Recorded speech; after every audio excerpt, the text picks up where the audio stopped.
Thank you. My name is Lyons here. This lesson today, pull up the PowerPoint, please. Yeah. So who am I? Well, go down to technical.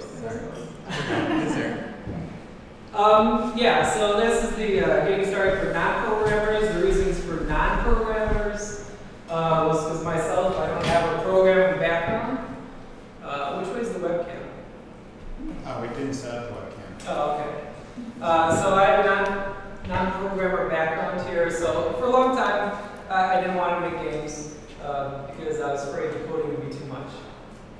So here's just my lesson to everyone else about you don't have to know how to code or do code well to make a good game. It helps, sure, yeah.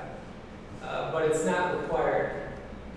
So what I like also to do, since I do have a teaching background, and I do believe in cooperative learning, and there's a bunch of other buzzwords for that too, like working together. So one of the things is I like get friendly with people in the classroom, so we're going to treat this like a classroom. So your neighbor, the person next to you, left or right, I'd like you to introduce yourself and just tell them the last game you played. The most recent game you played.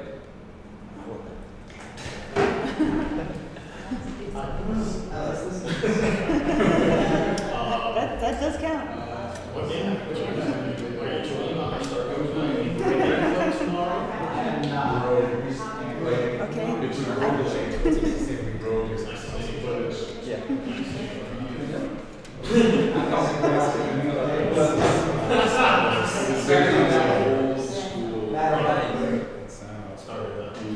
Okay.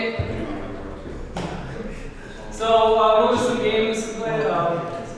Manu, what was the latest game that you played? The most recent one? Minecraft PE. Minecraft PE. Has anybody else played that? Pocket Edition. Pocket Edition. I have played that. I have played it by accident because it was on sale on Windows Store. I haven't. I might check it out. I like Minecraft quite a bit. I was trying to teach programming in Minecraft, and the Pocket Edition does not have programming elements in it that I needed to teach that class. Yeah. So that's why I say it was an accident. It's unfortunate too. That's a pretty good thing. Minecraft and programming and teaching math and vectors and all that stuff. So I hope you got friendly with your BFFs. We call them BFFs, right? What does that stand for, BFF? Best friends forever. Best friends for now. Forever, that's pretty, okay. Because we do, this is a follow-along lesson, but then I also ask you to do some things in Unity. So if you have Unity opened up, that would be helpful. If not, you should all have a we'll call it a worksheet, right? It makes it sound larger than it is. But this is the thing, you can follow along and take notes. And if you have questions, because I feel these are some of the basics that you need to know in order to work in Unity. And they're not that intimidating, they're difficult. So hopefully by the end of the lesson then, you can take the worksheet back with you, you can open up Unity at home, and you'll start moving players around and their objects around, and you feel more confident in all that. Alright, so I think the next slide has something. Yeah. So I'm going to head down towards the back. But if you want to take a look at this slide here, this is the purpose for the lesson today. Like I said, there's going to be some things that I'm going to say here that people are going to be like, that's not technically correct, right? But this is for non-programmers, right? So when we're first getting into it, and for people who just want to make games, right? So part of the Unity thing. And the overall goal today is we're just going to make an object, and we're going to make it move based on the player input. So at the end of the lesson today, you'll have something moving around just based on what you're pressing on the keys. Okay. So without further ado, I'll come back here.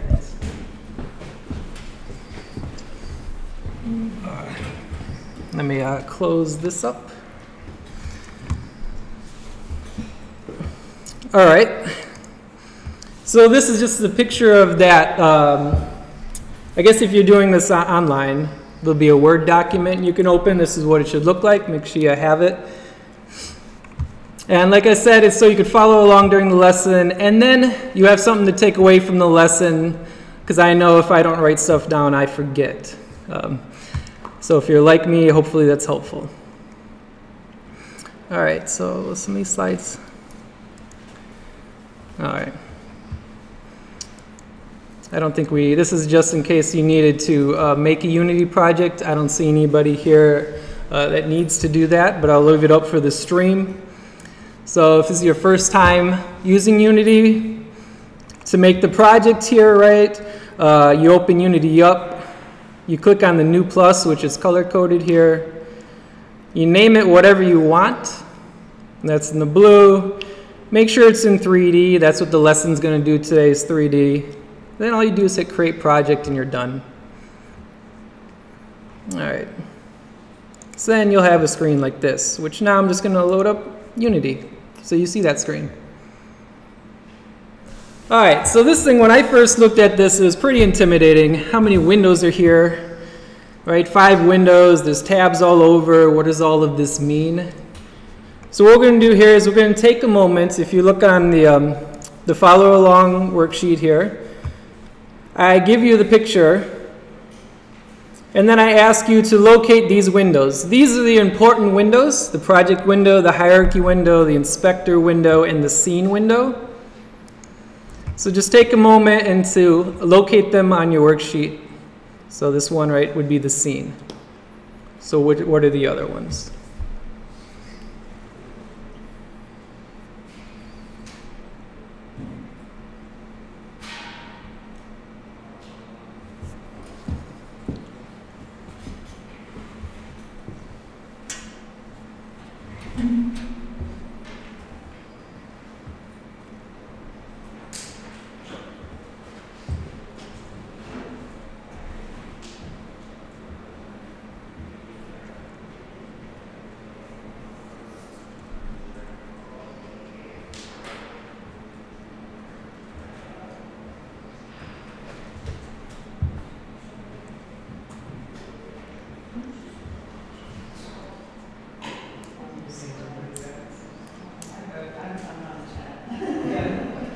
Yeah, sorry, I guess I didn't explain that. I will occasionally walk around just to see where everybody's at so I can pace the lesson appropriately.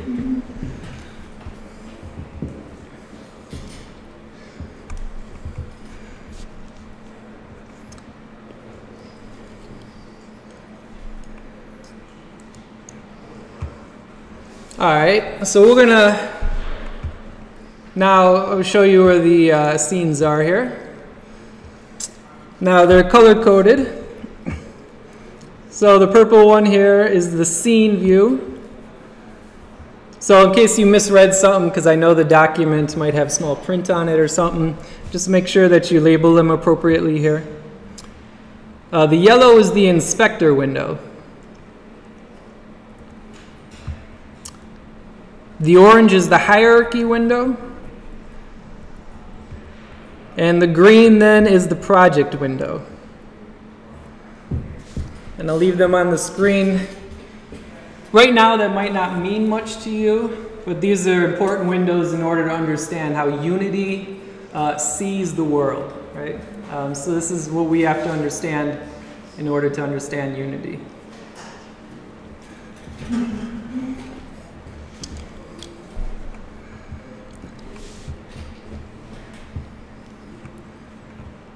Okay, so now we're going to focus on a particular scene here. And I guess I had to put this pun in here. I'm sure many people has made it, right? All the windows of stage. So this scene view is very important because this is where all the game objects go. So you might be asking, what's a game object? Well, first, I like to liken it to a movie. So pretend that, right, this is a scene from a movie. Someone told me it was a scene from a movie. Yeah. And you have, look at all the props you have, right? You have the beds, you have the cabinets, the windows. You have all these things in the scene. if this was a Unity game, those would all be called game objects. Right, so these things that are in the scene are game objects. And that's important because Unity works on two fundamental principles, and those are game objects and what goes inside them. Once you know that, right, then you'll be able to navigate Unity much more easily. So let me open up Unity to show you that. So if you're following along with Unity, this is your scene view. And you might not think you have any game objects in the scene. You have these funny things. Oh, thanks. But if you go over to your hierarchy window, right, this is one of the windows we highlighted. And we open this tab, we see that we have a camera and a direction light. So we are actually given two game objects. We know they're a game object because one, they're in the scene, and two, they're in the hierarchy window. So the hierarchy window here lists off all of our game objects in the scene. So it's nice and easy to see. And you might be asking yourself, well, why do we have a camera and a light in there? Well, it's just like filming, right? You can't make a movie without a camera. You can't make much of a movie without light, right? A pitch black movie. So these two things you absolutely need. A camera and a light. And Unity just provides them to you. Okay. So we see that in the scene view.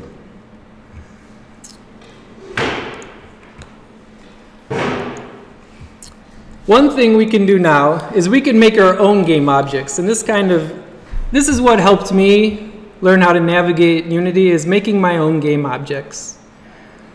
And Unity makes this very easy to do, because there's actually, if you follow the cursor up here, there's actually a tab that says Game Object. So you click this and it gives you a bunch of things to make, right? Eventually you'll get to learn what all of these are, but today we're just going to go down to a 3D object, and we're just going to choose the first one, a cube. So all we're going to do is we're going to make a cube. So if you click on it, in your scene view, right, you see your game object appear. You also see the game object is in your hierarchy, right, cube's right here. And now though, there's something new. Over in the inspector window, this has been populated. So these things right here, these are called components. So everything in the inspector window is components. And what are components? Well, they're things, they're these things, and these are inside the game object. They make up the game object. So let me show you what that means. If what's the easiest one to turn off? Probably this one. So if I by clicking these buttons, right, you could turn these on and off. If I turn off this one, you see it changes my game object because it no longer has this component. It's off. And I could turn it back on. So you see these things make up this game object. And in a cube, this is what you need. So this leads to another question. What are these components? When I first started working out, right, I didn't know what a transform was. No idea. So what I had to do is just play around with it. So if you go to these arrows here on your game object, if you don't have the arrows like this, it means the game object isn't selected, so you just have to click on it and then they'll pop up again. So I'm going to move the cube, and when I do, take a look at over here on the transform. And notice what's changing on the transform. I go this way. And if you have Unity open too, try it yourself. right? You could click on and drag any of these, and you see this is moving, the transform numbers. Also, you could do this. You could just type in numbers if you want. 0, 0, 0, and it moves for you. So this thing right here, the transform, is the location of the object. Right? It tells us its location. And we'll get into a moment of what these numbers mean, and the x, y, and z. But we just need to know this controls where it's at. Right? If I put 12, well, it disappeared. So if you have a mouse scroll, you could mouse scroll out. That means if you mouse scroll back, and then it zooms out, and then you see it. And you see it's moved there. To move it back, I just go back to 0. Okay, so that's the transform. The mesh filter, again, to figure out what these are, just play around with them. You're not going to break it. If you click on this button, it's like this little empty circle. You'll see a new pop-up window appear. And we could change our cube to a capsule.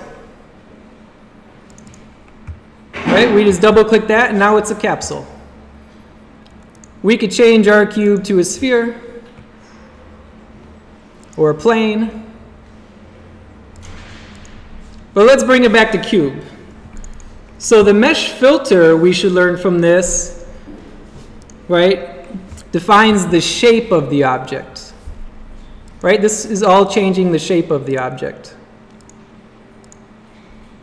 And right now we're just going to keep it a cube. It'll be a cube person. Okay. And then the mesh renderer here, I'm just going to skip to the mesh renderer because we already saw that. If you turn it off, you see the thing, the game object disappears. So this actually controls, you could call it the skin of a game object, or the outer appearance. Maybe skin isn't the best way to say it, but it's outer appearance here. And that's the mesh renderer. So if I turn that off, that means it's invisible. If I turn it on, I could see it again. Okay, so the last one we need to talk, I need to just explain to you real quickly, is the box collider, this thing right here. You could turn this off, but you don't really see much happening. And that's because the mesh renderer is kind of in the way. You want to turn off the mesh renderer to make this easier to see. So now if you turn off the box collider, you see the green. Right? It doesn't disappear all the way, but it's not a bright green anymore. It's gone. So this green outline is the box collider. And what the heck does that do? Well, it defines the physicality of an object. What does that mean, the physicality?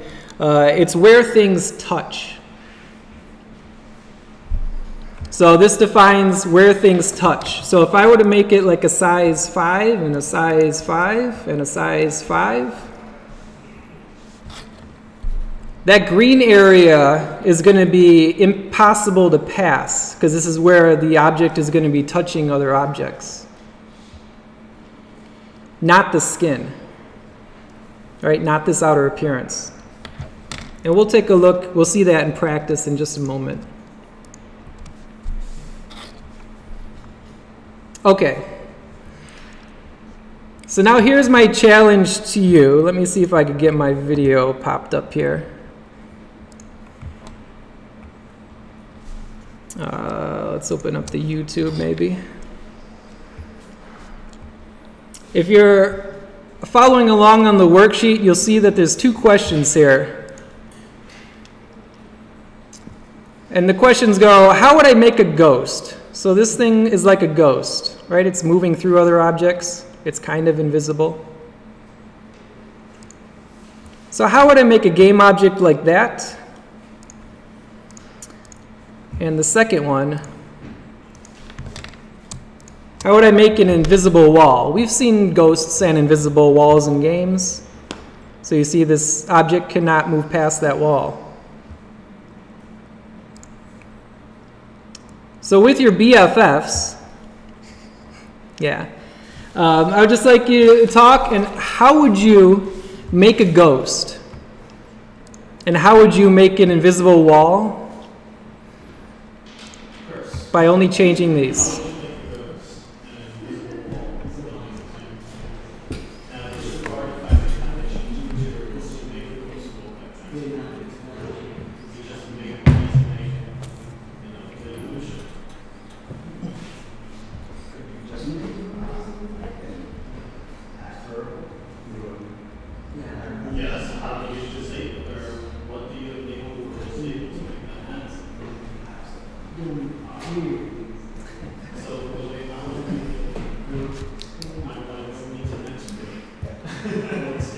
My BFF left me. What's that? My BFF left me. Oh, sorry. What would you do? Oh no. Well, you could tell me what would you do to make it look like a ghost. For Ghost, I would just try taking the box splatter off and keeping the skin on. I don't know if that Sure. worked out, but Yeah, that's the idea, because that's the physicality. then That's for where it the gets stuck. invisible wall, I do opposite. Sure, that works out. That's it. That's all you would have to do. I mean, that'd be like the basic, but yeah. But if you get that, that means you understand the basic concepts of these components on the. Right, if you want to liken it to construct these behaviors. Yeah. All right, let's see. Just had to tie my shoe there. I can tell you're very natural at teaching. Just been doing it for a long time. Yeah.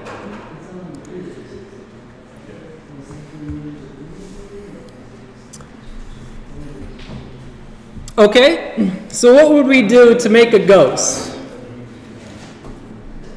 Anybody like to venture a guess? How would you make a ghost? Yeah? Yeah, Minu, right? You would turn block glider off. Yeah. And then you change the material to not zip.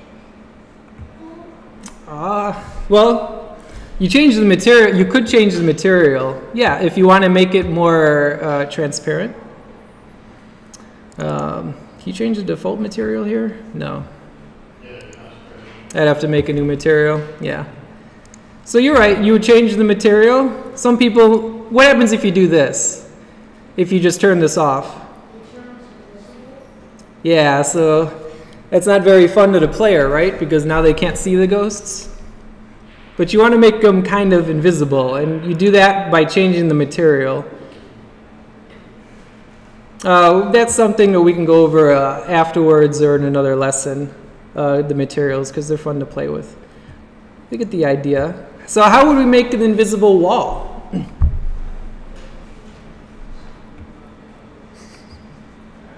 What'd you say, Mike? It was just, you had a good suggestion. I would keep the block glider on, then take off the mesh renderer. Yeah, so then just the opposite. Because now it is invisible, and the player can't see it. And I know if we've been playing games, we've encountered invisible walls, for good and bad. All right, so let's get back here. Because now one thing you saw in this video was this ghost, it moved. So how do we move this cube? Well, here it comes, scripting. Dun, da, da. So scripting, this is in Unity, this is actually where you'll have to be typing some code. Not a lot of code, but some of it. I'm just going to shorten this for now. And we have to give this game mod instructions. Because right now it doesn't know what to do. It has no instructions. So this is what a scripting sheet looks like in Unity, Visual Basic. And this is also on your follow along. So if you turn along the next page, you'll see a copy of it there. So I'm going to explain how to read this thing, because I know when I first saw it, I was like, what the heck is this using stuff? Why is some of this gray? Right? What's a class? Because as a teaching background, I think a class is a as a class, not like something that's encoding. So I'm just going to quickly open up a script just to show you how it goes, how it looks on the screen here. Oh, 2017, I don't have that one yet.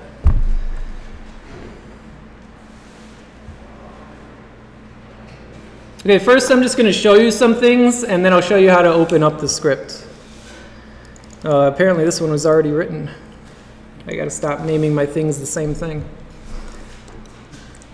All right, so this background is black just because that's my preferences, and I didn't want to waste ink, which is why on the worksheet it's white.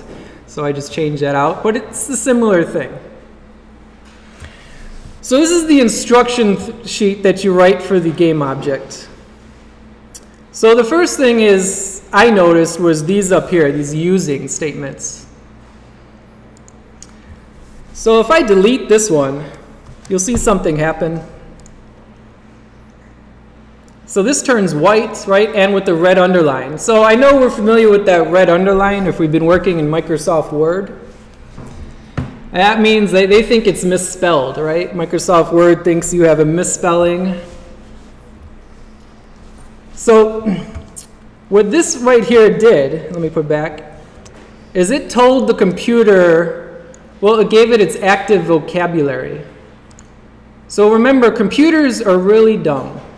They don't know anything until you tell them. This right here tells them what this word means, right? If I erase it, now the computer doesn't know what the word means, and it's saying help. So these things right here, it's like dictionaries or vocabulary lists for the computer. So most of the time you don't want to touch them, you just leave them. Then we have a few other things here. We have a public class blank script. So this is just the title of your script, whatever you name it. That's all this is. And then we move down to these things, void start and void update. Now, when I first started out, I was like, why is it saying void? I'm thinking of like a big black void in space or something, maybe like a black hole.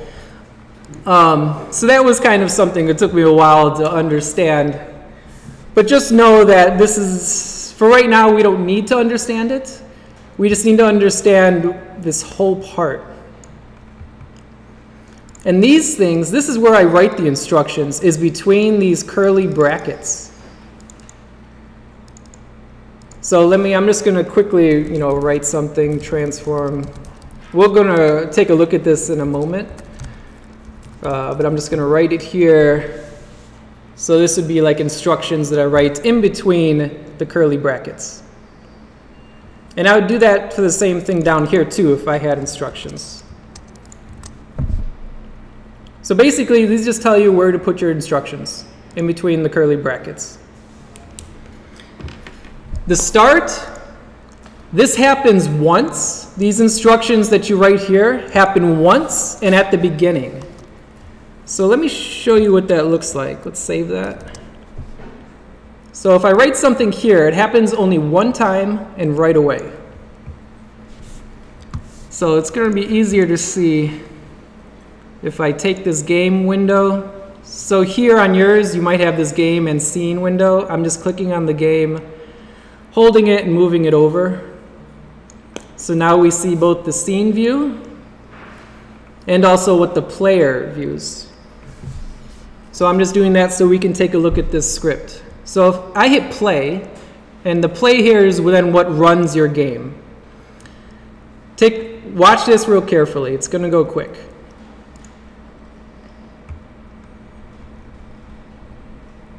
Did you see it? Let's try it again. Watch it real carefully. Right on this one. Boop. It just moved up. That's it. And then it stopped. So the reason I show you that is if I go back to, oh, it's got a new icon. If I go back here, that's just to show these instructions right here, they only happen once and right at the beginning, like we just saw. Now this is in contrast to if I put it here. instructions you write here in the update happen continuously. So now this is going to go quick too, so take a watch while I hit play and we'll demonstrate the difference. You see it?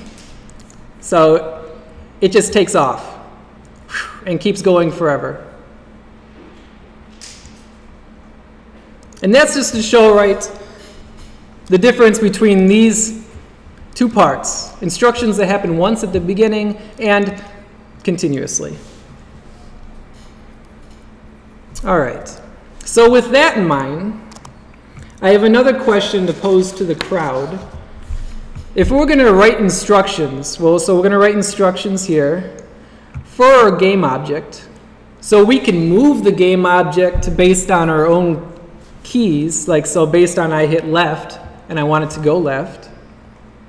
If I were to write those instructions, where would I put them? So it's this question right here. Where would we write our instructions for movement based on key presses by the player? And if you have that answer, think about our components that we thought of at the earlier on, the transform, the box collider, the mesh renderer. Which of those is going to help us for movement?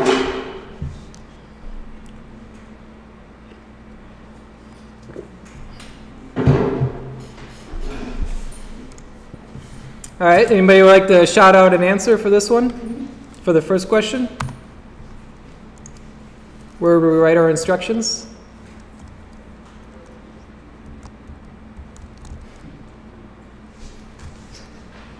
We'd put them in the update. So we would put them right here. Because we want the player to be able to always move, right? So continuously move. Oops.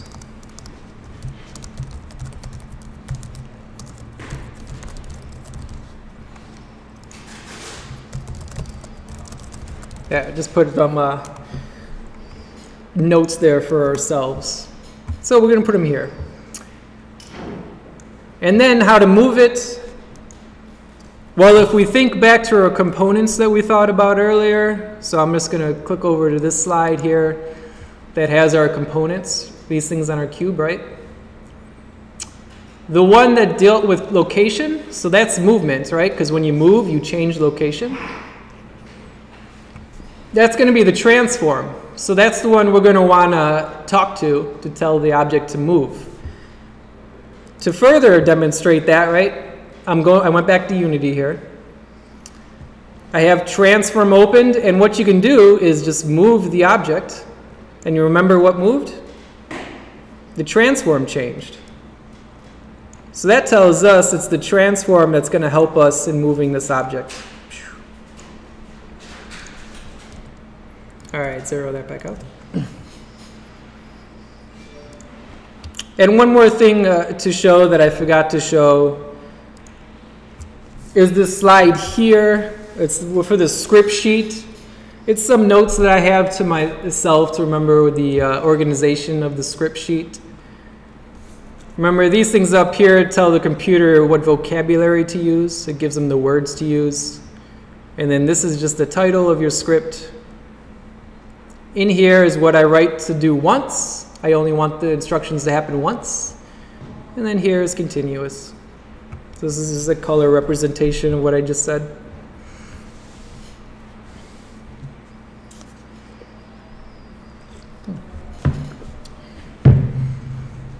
All right. So that's update, and this is transform.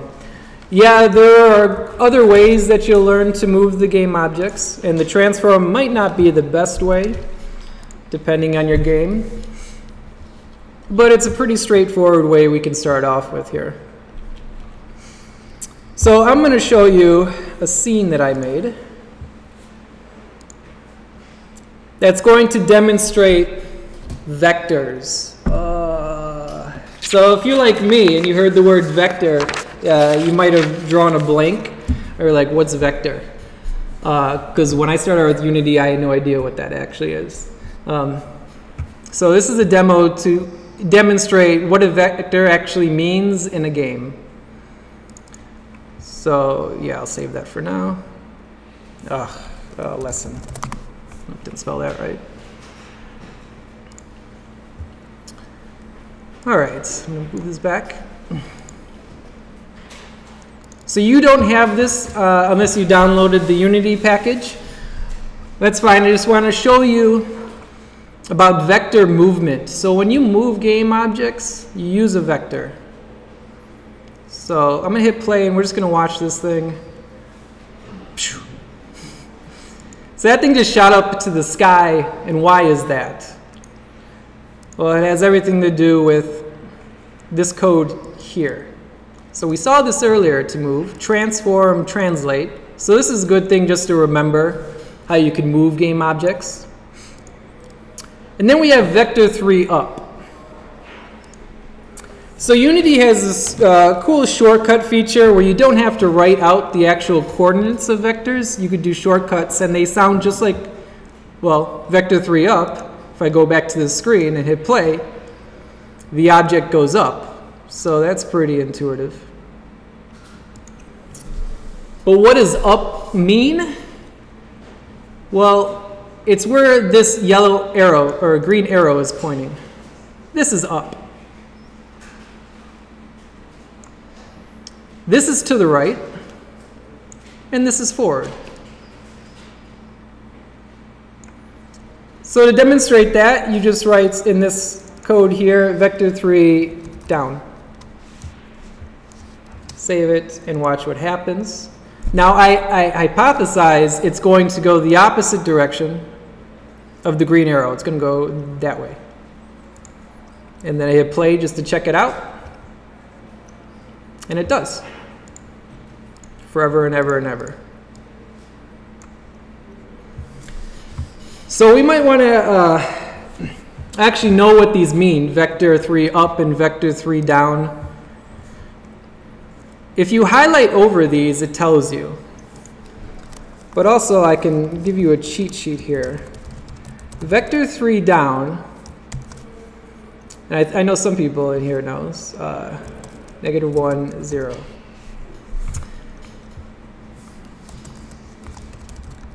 So vector 3 down is this coordinates, 0, -1, 0.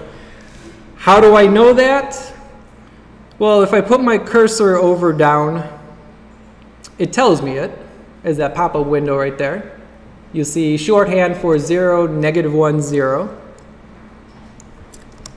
And also, if I go back to the screen here, let's go back and zero this out.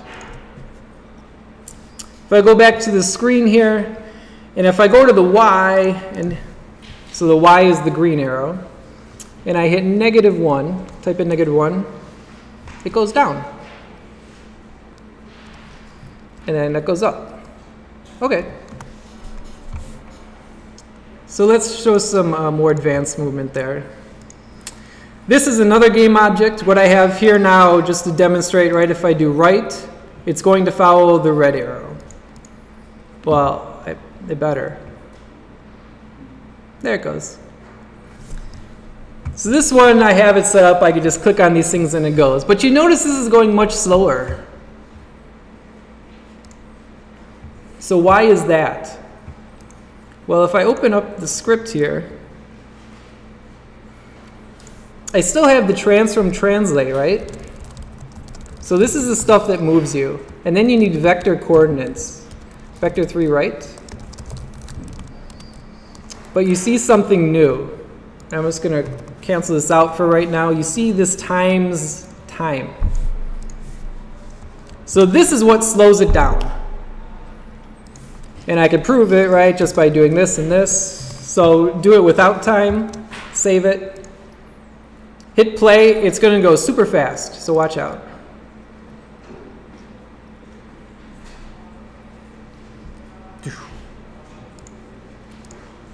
So why does that slow it down? Well, computers are dumb, remember? But they are also very, very, very fast. Right? 1 of our seconds is maybe like years for them. right? They work in milliseconds. So in 1 second, they might have run this update. So this is continuous, right? It keeps going.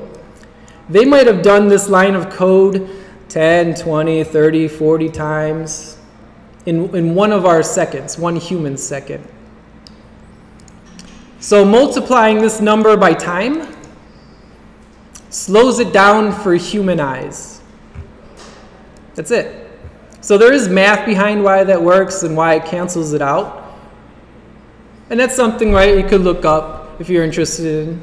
But right now for movement, if you times it by time, it slows it down for human eyes. And now look, that's a more manageable speed for us to follow.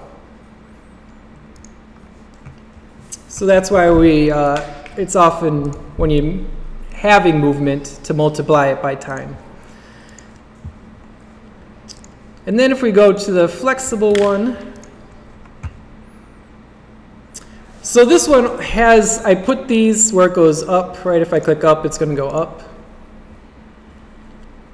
But in addition to that, I want to show that if I type in a new vector, so if I type in 1 here, and 5, it starts moving. Oh, it's moving away now.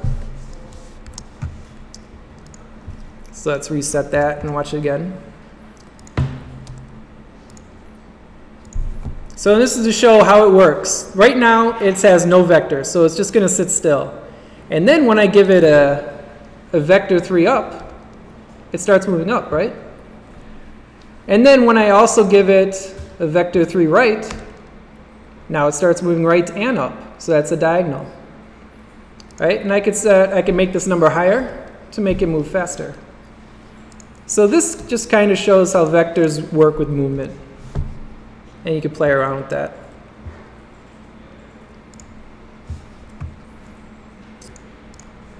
Okay, the last thing to show you before you get off and you could start making your own cube boy move is I have this cube that also has the vectors. So I'm guessing if I hit 1 here, it's going to go up. Oops. But it's not. Because I also programmed it where it only moves this vector if I hold the space bar. So now I'm hitting the space bar. So now I can move it only when I want to move it. And I put this back to -1, and now I'm hitting the space bar, and look, it's going down. And maybe I want to go down to the right. So how did I do that? So let's look in this code. And this looks familiar. Just going to put this as a vector 3 right for now. This looks familiar, right? I got the transform, translate, the vector, and I'm times it by time for human eyes. This is different. So this is just more vocabulary for Unity. The input, get key, key code, space. So you got to put all of this here. And it's saying if the player hits this key, and the key is space, then I'm going to do this. So you could actually copy that and put any key code you like. This is the only thing that would change. Enter. No, I don't want to use keypad, enter, huh? Let's just do the letter A. That's fine. And then I put my code in here. And maybe then I want it to go left when I hit A. And now that'll happen. So I save it. And then I play it.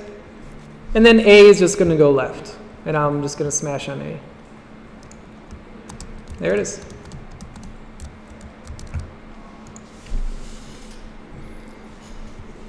So that is basically all you need to get right now to get going. If you get back to your, I'm going to move back to the lesson scene with your cube boy.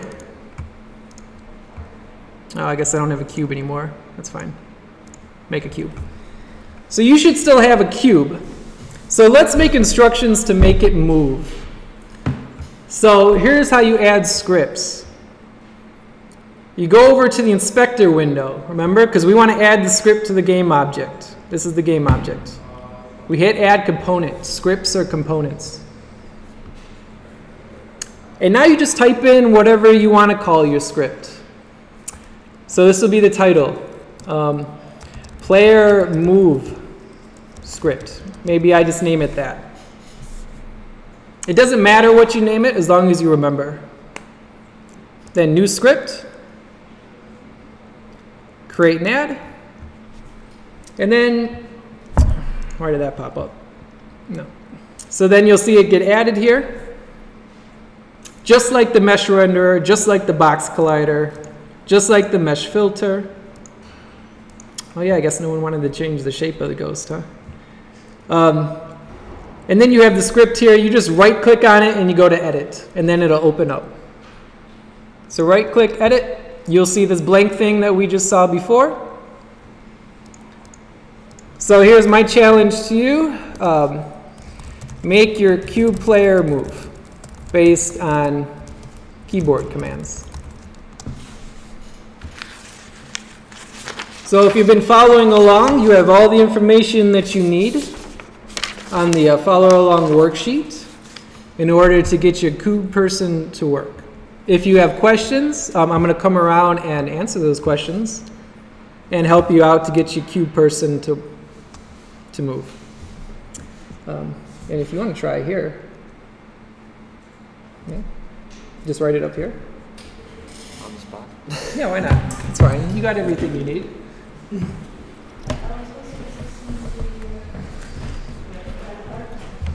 Oh, no. How long has that been showing?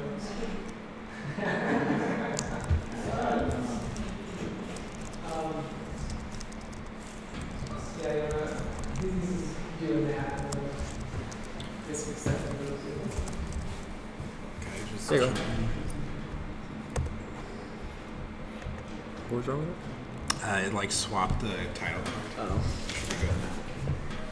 Was it like that for a long time? No. I have it tied to a shortcut, so I think I might hit it. yeah, you make it like a more unique shortcut. No.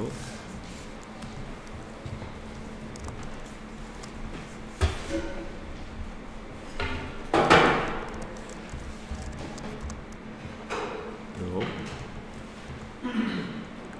That's not a thing.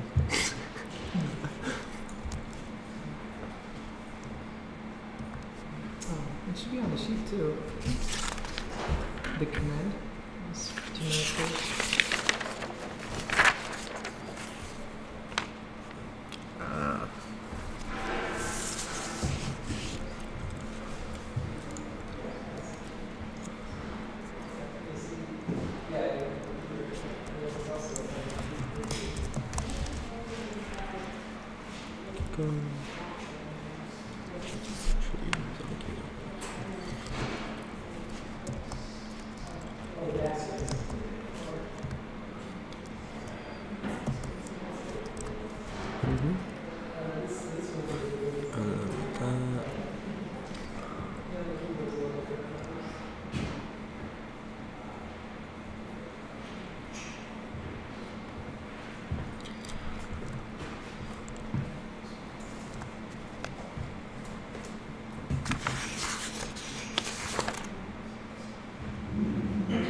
That.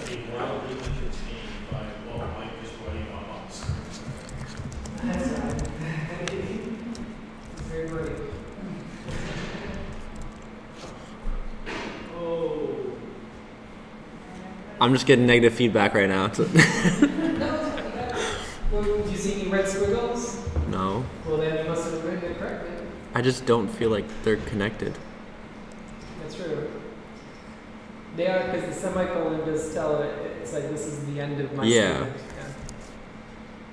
So could I just put that in like brackets, then put that inside it, or no? Yeah, don't use the curly ones. It's the if statement. Do you remember the if you press the command, then do Yeah. this. And for that you use parentheses. We'll find out.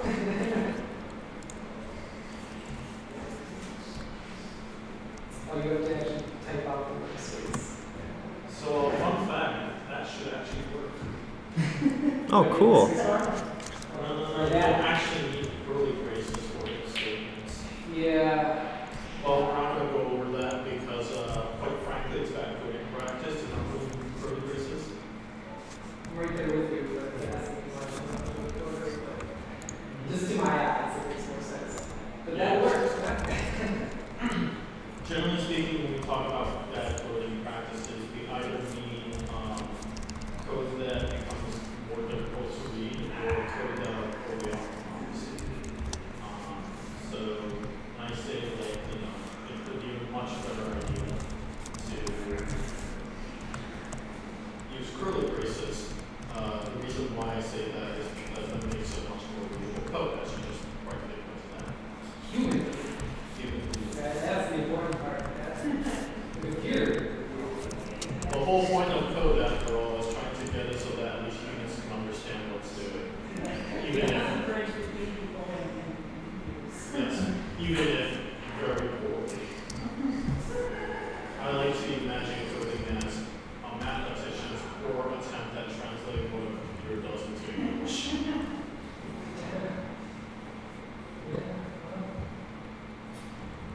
Or maybe physics.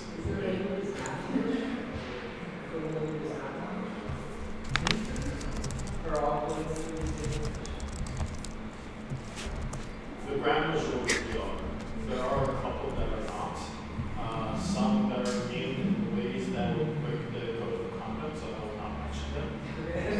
This is kind of a curiosity. There are some esoteric languages. For example, there is an esoteric language that takes a MIDI file and operates on the basis of you have to take that you can import information on and recall information from, do all your operations with that.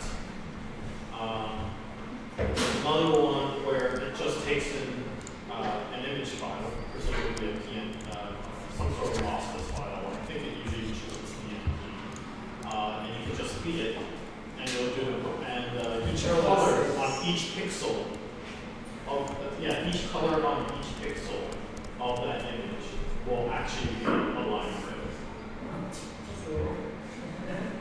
There are a code called chef, where you have to declare everything in your story at the beginning. And then you write out the instructions on what to do with those variables that you declare at the very top. Therefore, making it look like the ingredients. So I just remember the symbols actually. And then there's Perl. Let's put it this way. Perl is actually real-world used language. It is also non-readable. Presumably, it makes your job easy. You got it written? Unfortunately, Try it out. makes it Control job S saves. You have to always save it, otherwise it doesn't get applied to the Or game just object. go there and play. All right. So what is your keys? Well, yeah, just hit play, right, and then just. I did ASD for like the normal movement controls. No, But there's a I don't wiki think it's called working. Subject Language Wiki. And I love that Perl is listed as one. Yeah. So why isn't that working? Yes, we know this is technically. Let's go back to the code Read there. this line. Can you read it? Oh. No, you can't. Wow. Here you go. There is a programming language called Oh, whitespace. cool. The entire language is written in space, tab, new lines, That's kind of cool. and that's it actually. All right, let's see if that works. So you cannot actually read the code. If you open it up, it's just a bunch of spaces, tabs, and new lines. And you're supposed to figure out from a combination of three. Oh, of click those, on the game window too. So you can have like. Now try moving. the There you go. ending of the Ah. works Why is it moving three super sets fast? of them, specifies. Because I didn't use the time thing. Yeah. So that's how you read But yeah, it worked, huh? space, I did. which is to say, design You were worried. So now, You were. if I want to make I it love the slower, code that said that all it does is it prints hello world. It's like 20 lines long of just spaces, tabs, and new lines.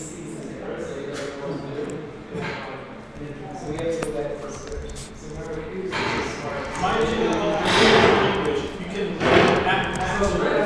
take three lines to get there. But no, white space is like you have to write 20 lines to make this happen. And it could be very silly, but this one, it just doesn't know because we have to Yeah, it looks like, I think that's, you'll have to really esoteric languages. You'll find some really wacky programming languages. Oh, Lolcat is a programming language. Lolcat is a real programming language. It's great.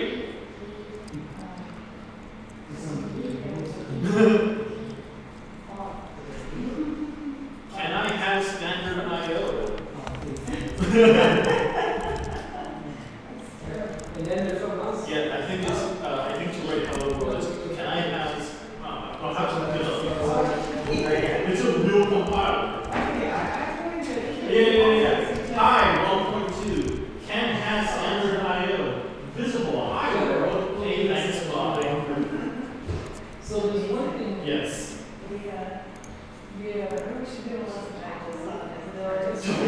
Because I could probably do this.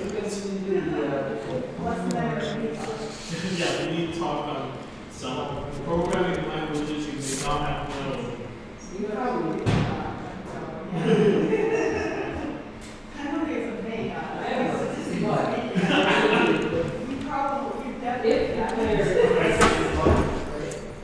yes. So you were doing time that total time, right? So that's Yeah. gotta go inside of here. Is it just times? Yep. And it gives you like ideas of what you're gonna be working with. Gives you options once you do that. So we go through that. Why, thank you. Because what you feed into translate has to be a number, or rather a vector. So Now, what does delta time give? Can you change that for you? pardon? So, like, it slows it down, speeds it up. So, how do you set that? So the way it works is time.delta time gives you a value, like the amount of time, like literal time between frames. Because since we're not working at a set frame rate, like the amount of time between frames may vary. So by multiplying by times.delta time, we're actually keeping the speed constant between frames because the time between frames may change. So if a frame takes 1 second, we'll multiply it by 1 second. If it takes 2 seconds, we'll multiply it by 2. So it goes the same amount of distance in that time. So, it's whatever this just takes naturally? Yes. Like it could depend on how much is going on in the game, how much is there. Like if you were to go and type it out, then that means delete that. That's fine. Oh, it's capitalized? I didn't know that. If we were to go to delta time, the time in seconds it took to complete the last frame, so it can actually give you an explanation. That's nice. So have you been using Unity at all? Or? No. Oh, cool. First time. It's weird for sure. Yeah, I've only done it for 2D stuff, not 3D, so a lot of that is... Well, was pretty familiar. I'm like, I want time to do more things, but I just don't have time. Yeah, that's fair. So I'm slowly teaching myself like C++ and C#. Yeah, it's the best way to start for sure. It's just so slow because I get like an hour in 5 days, and then Yeah, I know. I feel that hard. Like when I get home from work, like I got like at least 4 hours before I go to do other stuff, get ready for the next day. Yeah, it's fun stuff. thanks. Yeah, try that. Now that is obviously a chip, which like everyone can see that on my But yeah.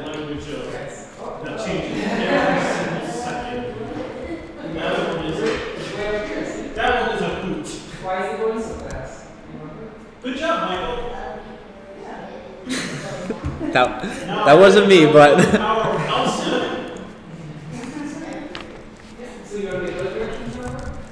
You got up. So now you got other views. There's language space. Capital T. There is. Yeah. No, Only that's only accepts three syntax, three pieces. So all you gotta do is copy it for every which way you want. amazing. Up, down, left, right.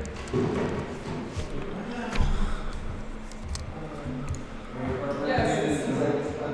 Maybe some of these out. There's other things, but I don't think the jumping and all that. Maybe that's